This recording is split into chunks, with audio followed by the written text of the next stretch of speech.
So, good morning class. You are now in grade 11.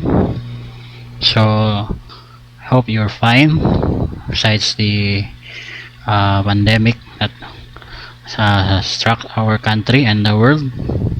So, today we'll discuss our subject, which is about media and information literacy. So, this is a core subject. So, all of the senior high school students will take this course. Okay, so let's have first I run through our module. So our first topic in module 1 is the influence of media and information to communication. Okay, so in this module, so you will learn how is media affecting the way we communicate to other people. Just like what happened during the ECQ. Most of us are locked down in our houses. Because of that, we are not able to have a face-to-face interaction with our friends, families. So through social media, we are able to reach them through Facebook, YouTube, etc. Okay, those are the some ways that media is being influenced already in your generation because you are now in your digital age. Okay, so let's have this module.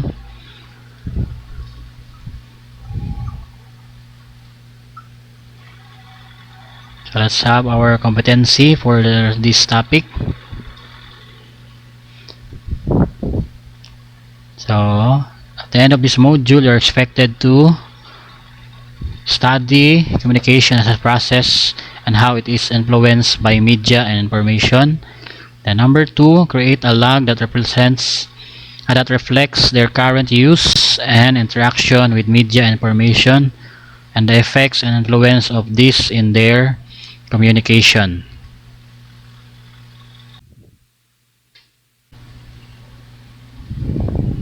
Okay, let's answer this activity 1, true or false. So number 1, communication is a process of sending and receiving messages through verbal or non-verbal means, including speech or oral communication, writing and graphical representations and signs, signals and behaviors. Is it true or false? Okay, correct. The answer is true. Okay, number 2, in a public speaking situation, the source of the message is the person listening to the speech. Is it true or false? Okay, the answer is false. Okay. Number 3, the process of turning communication into thoughts is encoding. True or false? Okay, correct. The answer is true. Number 4, tone of voice, body language, and choice of clothing of the speaker do not convey a message. Is it true or false? Okay, you're right there. It is false. Okay. Number 5, there is communication even without the presence of a receiver of the message. So that's your answer. Okay, the answer is false. So we'll explain it later in our main discussion. And number 6, social media such as Facebook and Twitter serves as channel of communication today.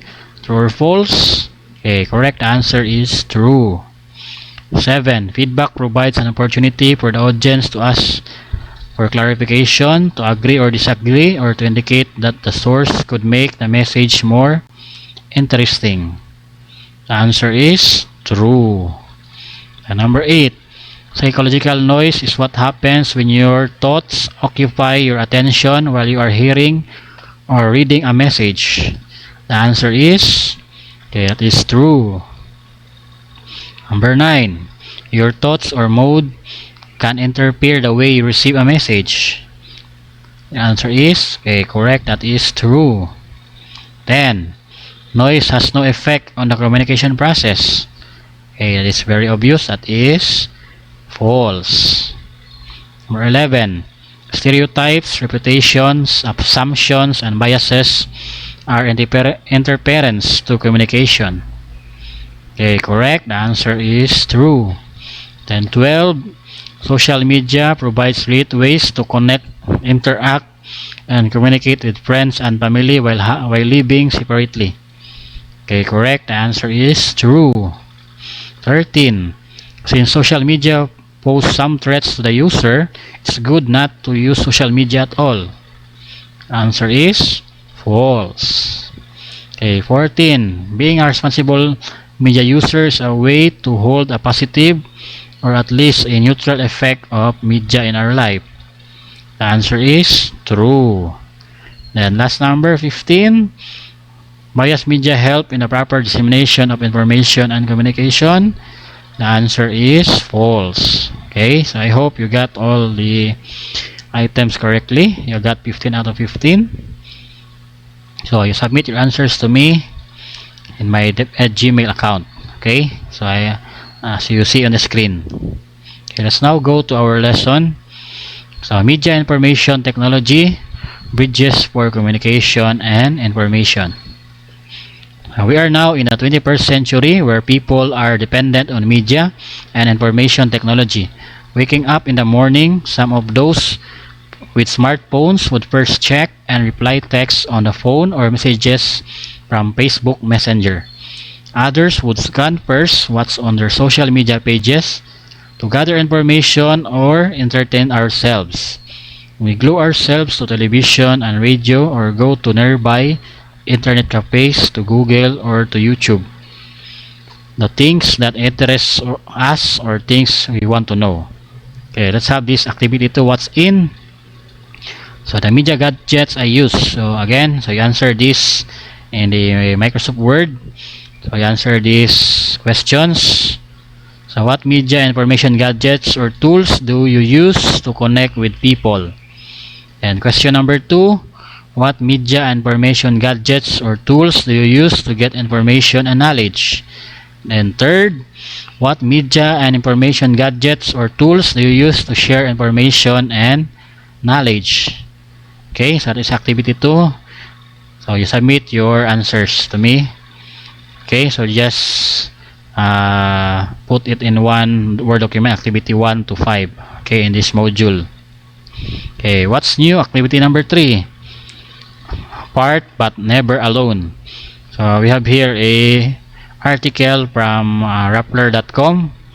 So this is the title, We Are Not Alone. This pandemic teaches us the importance of shared moments. So you read this activity. Then again, there is a question after this. Okay, so reading the article.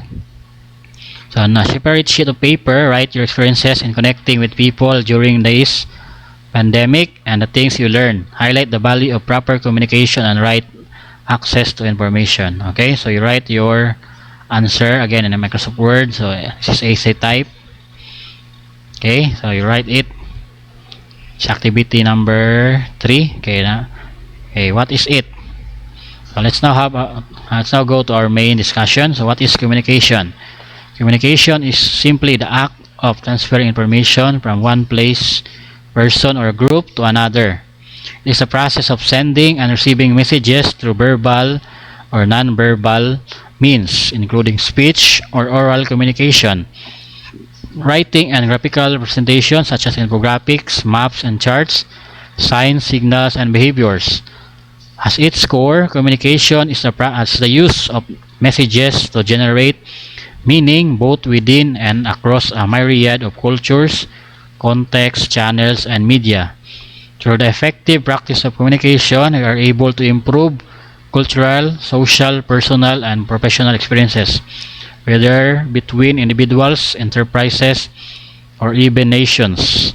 Okay, that is from What is Communication Studies 2020. Okay, so in the first paragraph, so we already know what is communication. So it is a transferring of act or information from one place to another. It may be verbal or non-verbal. Okay, we can use various modes of or medias in communication. It could be hand signals, charts, maps, or our behaviors. Usually we use sign languages to communicate with other people. Okay, not just verbal through talking.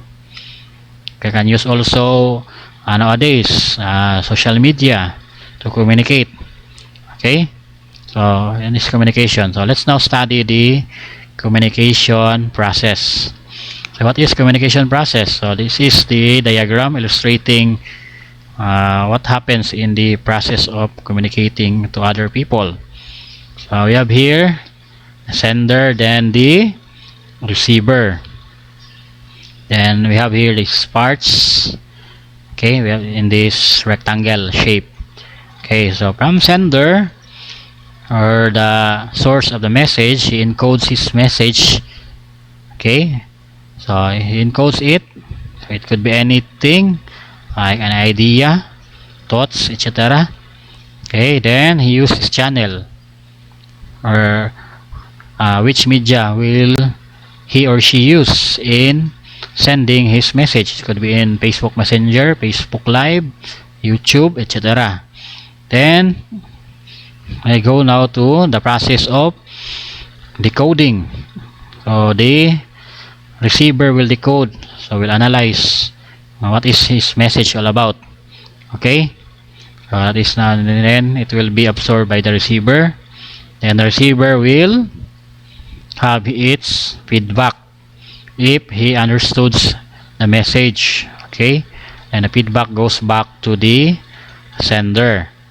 Okay, then at the bottom of this illustration, you observe we have here a noise. So it's very natural that in any communication process there are interference or disturbances like noise. Okay, so somehow it can affect the communication process. Okay, this model is based on Lumen Learning. Okay, so to best understand this, so let's have this discussion. So this is in this diagram, it has 8 parts. So first, the source. The source imagines, creates, and sends the messages in a public speaking situation. The source is the person giving the speech. He or she conveys the message by sharing new information with the audience. The speaker also conveys a message through his or her tone of voice, body language, and choice of clothing. This process of turning thoughts into communication is called encoding. Okay, so take note of the words and for vocabulary. And number 2, message. A message is a stimulus or meaning produced by the source for the receiver or audience. When you plan to give a speech or write a report, your message may seem to be only the words you choose that will convey your meaning, but that is just the beginning. The words are brought together with grammar and organization. You may choose to save your most important point for the last. The message also consists of the way you say it, the speech with your tone of voice, your body language, and your appearance. And in a report, your writing style, punctuation, and the headings and information you choose. In addition, part of the message may be the environment or context you present it in, and the noise that might make your message hard to hear or see. Okay, those are the factors that can affect your message. And the channel. So again, this is the medium in which you will send your message. It could be in Facebook, Twitter, the blogs, radio, televisions, or your personal email, etc. So that is channel. Then receiver. This is the one who will receive your message. So the process of turning communication into thoughts is called decoding. So the receiver will decode your message. So he will try to understand. So if he gives a feedback, so he or she therefore receive your message. Then 5, feedback. When the receiver responds to the source, intentionally or unintentionally, he or she is giving feedback. Feedback is composed of the messages the receiver sends back to the source, verbal or non-verbal. All these feedback signals allow the source to see how well or accurately or how poorly and inaccurately the message was received. Feedback also provides an opportunity for the receiver or audience to ask 4. Clarification, to agree or disagree or to indicate that the source could make the message more interesting. Okay? This feedback. Environment. Environment is the atmosphere, physical and psychological, where an individual sends and receives messages. This can include tables, chairs, lighting, sound equipment that are in the room. The room itself is an example of environment. Environment can also include factors like formal dress that may indicate whether a discussion is open and carrying one or more professional and formal. People may be more likely to have an intimate conversation with when they are physically close to each other, and less likely when they can only see each other from across the room. In that case, they may teach each other itself an intimate form of communication. The choice to text is influenced by the environment. Then context. Context of communication interaction involves the setting, scene, and expectations of the individuals involved. Okay, when you talk about context, this is where the setting of the scene in which you are trying to communicate. Okay, number 7, context. Context of the communication interaction involves the setting, the scene, and expectation of the individuals involved. Professional communication context may involve business suits, environmental cues that directly or indirectly influence expectations of language and behavior among the participants. The number 8, interference and noise. This is anything that blocks or changes the source's intended meaning of the message. For example, if you drove a car to work or school, chances are you were surrounded by noise. Car horns, billboards, or perhaps the radio in your car interrupted your thoughts or your conversation with a passenger. Psychological noise is what happens when your thoughts occupy your attention while you are hearing or reading a message. Stereotypes, reputation, assumptions, and biases are examples of psychological noise which affect communication. Interference can come from other sources. So perhaps you are hungry and your attention to your current situation interferes with your ability to listen. Maybe the office is hot and stuffy. Not all noise is bad, but noise interferes with the communication process. For example, your cell phone ringtone may be a welcome noise to you, but it may interrupt the communication process in class and bother your classmates. So those are the elements in the process of communication. So I hope you're clear with that. So for more clarifications, you can PM me in my Facebook account or email in me in my DepEd Gmail account as you see on the screen. Okay, let's go to our next topic about media and information influence to communication. So media information technology play a vital role in globalization. Through this, we become connected to different people around the world. These have a significant influence on the modern culture and become tools in sharing information, ideas, and personal messages. And other content have become more widespread and accessible. Just like what happened now in our situation, we have our COVID-19 pandemic. So during ECQ, I think that is February, March, April, and May. So we are not able to go out with our friends. As a result, we only use social media to communicate to our loved ones. So, okay, then media, particularly social media, provides great ways to connect, to interact, and to communicate with friends and family while living separately. We can share pictures, videos, information among our friends who are far away from us. Through social media, you can make strong your existing relationship and can make new friends from all over the world through different social networking websites. Social media reduces the barriers of communication and make it easier for everyone to express their thoughts to the world. Indeed, technology grows and expands our range of communication. Media is becoming a vital tool for daily social interaction. So while media can be a good channel for communication and a good source of information, they can also pose some threats to users. And these are the following. Number one, media becomes source of misinformation and fake news. As you have observed or seen in Facebook or in other social media accounts, so there are a lot of fake news coming in. So as a MIL student, so you must be careful and do not believe in the news that you see in Facebook, because some of them are fake and intends to deceive you. Okay. And number two, through media help us improve the way we communicate. It is also abused by many. Everybody publishes whatever they want and unmindful of the consequences of their posts. More especially now the TikTok. I think most of you are doing this in social media, the TikToks.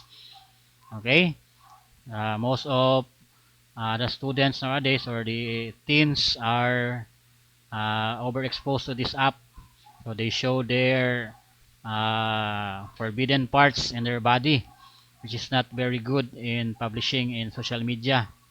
Okay, so I hope you did not do that because it's also an invasion of your privacy. Okay, then number three, media can also post medical, social, and psychological issues. This posted on media may cause dissatisfaction with body image, create addiction, promote identity stealing, and can destroy interpersonal relationship. So this is one also of the disadvantage of using social media. Okay, what's more? So we have here this activity 4. So I want you to answer this and submit this again using Microsoft Word. So one file only for those for the activities in this module. So I think this module have 5 activities. So just present your answers in one file name. So make sure you have your file name, your surname, then the module number, so I can easily check your modules. Okay, activity 4, this is about pros and cons on social media or the media information technology. So you just write, so my media information gadgets or my MI gadgets, then how do you utilize it for communication, then influence with others, the positive effects, then the negative. So you complete this table. Okay, so I think you can easily fill this up. Sample, your cell phone. So how do you use it? So I use this for communication and posting sample, your status. Then positive effects. It may give or add more friends to you, or you can gather information. The negative effects, it can make you lazy, etc. Okay, so you complete activity 4, then submit it to me. Then next is activity 5, complete me. So answer this again. So you just copy this or screenshot this part here to your Word document and submit this in my email account. Then another activity. So activity 6, think before you click. So here we have different task choices. So I will just read this introduction. Social media aren't a purely negative or positive force. It all depends on how you use it.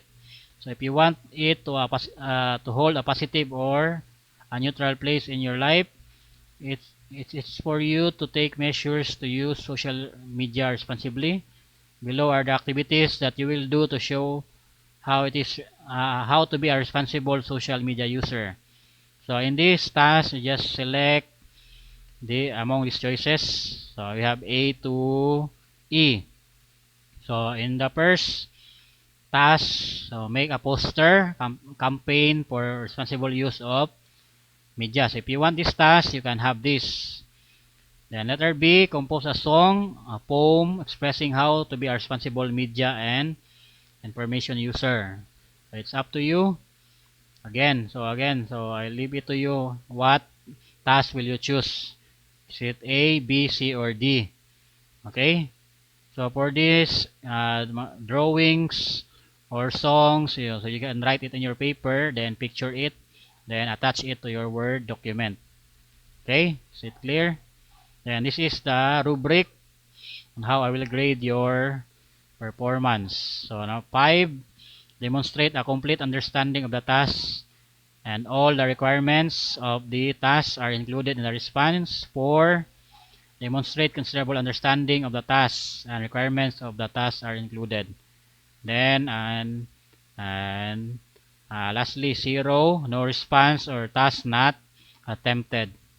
Okay, so just read this rubrics for your guide. Then lastly, so we have this assessment. This is our quiz for this module. Okay, so this is 1 to 15, I think. Okay, 1 to 15. So you just answer this again. So just write your answer in the Microsoft Word. Okay, or it's better I will just have this quiz in our Facebook group. So just answer there. Okay, and also in our Edmodo. Okay, just select which social media site and LMS are most favorable to you. Okay, then another activity. So we have here, so you're going to write an essay, not less than 200 words about the topic, the role of media and information in education in the new normal brought about by the COVID-19 pandemic. Okay, these are the rubrics. So I'll just read these rubrics. So the criteria, structure, language, content or information, those are the 3. Okay, this is 15 points again. So you email this. So do not be on a rush. So this is a 1 week module. Okay, again take note. This is 1 week module. So you answer this slowly. So okay, so you can have a better answer. Okay, yeah. So we have, and all in all, we have 8 tasks to complete in this module. So if you have clarifications, you can PM me in my account in Facebook and in Modo also.